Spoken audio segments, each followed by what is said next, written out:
Well, hello friends, a little maintenance video here.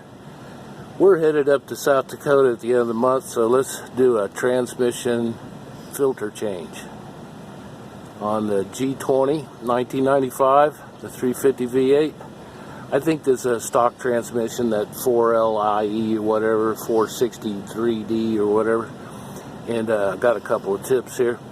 This big black thing there, that is a support bracket that has to come off before you can get to the pan. You got to get the pan off to get to the filter.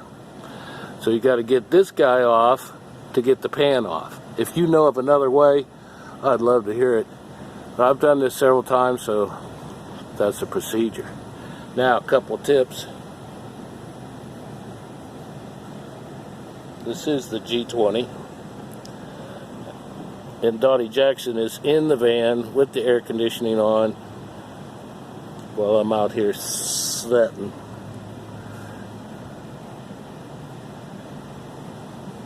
I'll show you a little tip on getting this filter off.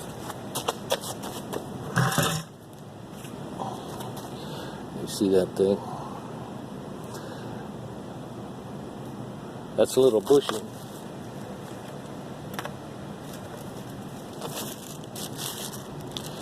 This new Wix filter has it on there. But you got to get the old one out. It's up in the transmission, in the port where this goes. And get you a little screwdriver and get started. This is softer metal than the transmission, so it's going to bend. And eventually you work your way between the transmission and this bushing seal. Make it big enough to get a big screwdriver in there and give it a torque. You'll bend it up, you'll destroy it. You'll bend it up and destroy it, and it'll come out. But that's okay. The new one's got one. That's that.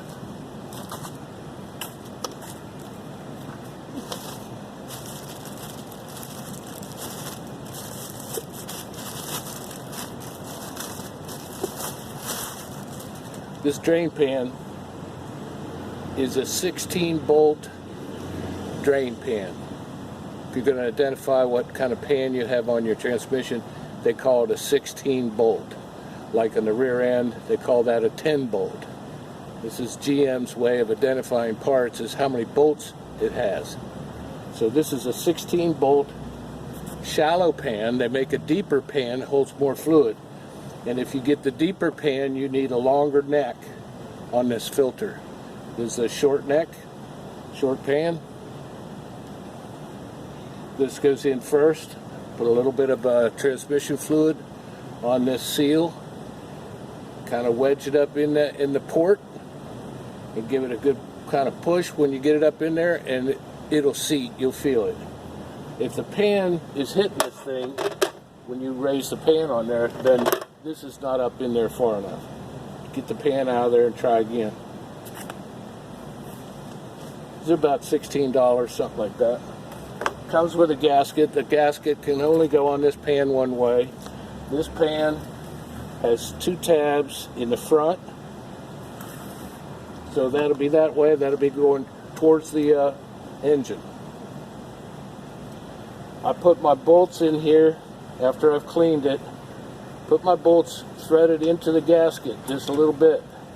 That keeps them in place, and then when I go up to lift it, they're all kind of lining up. And then you finger tight them all the way around. Don't put any wrenches on them yet. Just get them threaded in there. The torque on this is not as much as the torque on these. These hold this bracket. Sure, you can see that. You have a bolt on one side and a bolt on the other. There's a stud that comes out of the transmission that will go through the center. You can mark it when you pull it out so you know which way it goes. These, I don't use any thread locker, anti-seize, nothing. Wire brush them, clean them, put them on dry, and torque the heck out of them.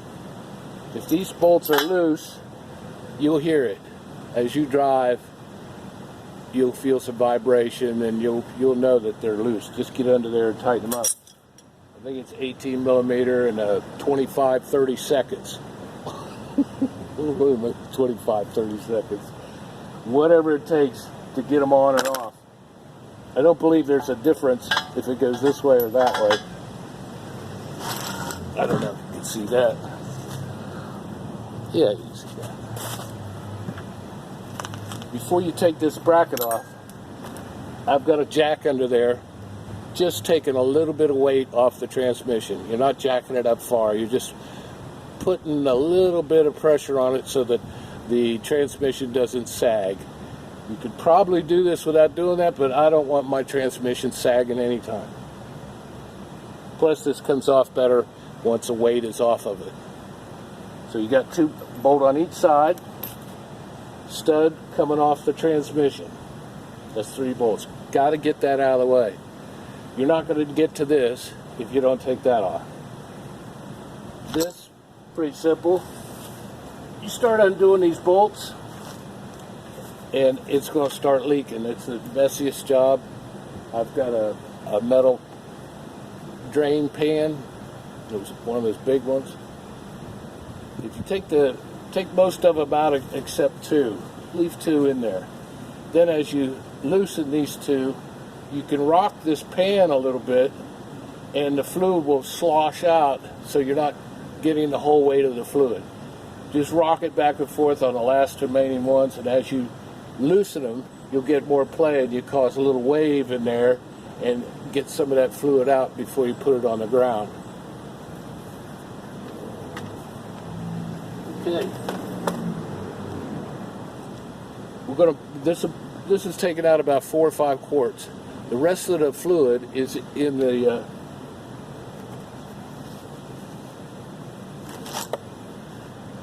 torque converter. The torque converter in the transmission holds a bunch of fluid. There's ways to get that out. You can pump them, you can flush them, you can add hoses to your radiator and use the pump to a bucket of clean and a bucket of dirty, and the pump will flush it all the way through. I've not reached that stage yet.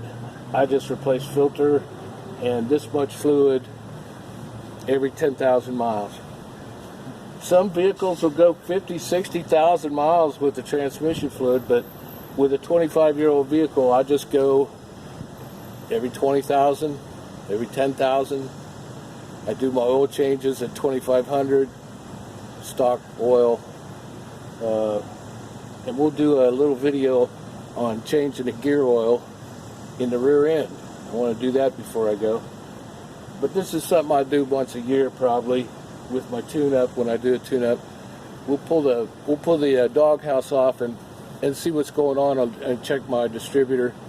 This is the 95, and this is the last year they used this particular distributor, the classic distributor rotor, and also this is the last year for 2 injectors, one for one side of the engine, one for the other side.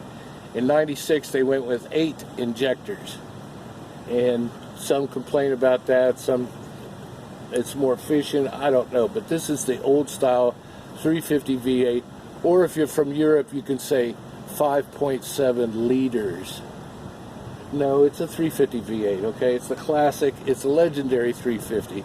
Has 230,000 miles on it, original.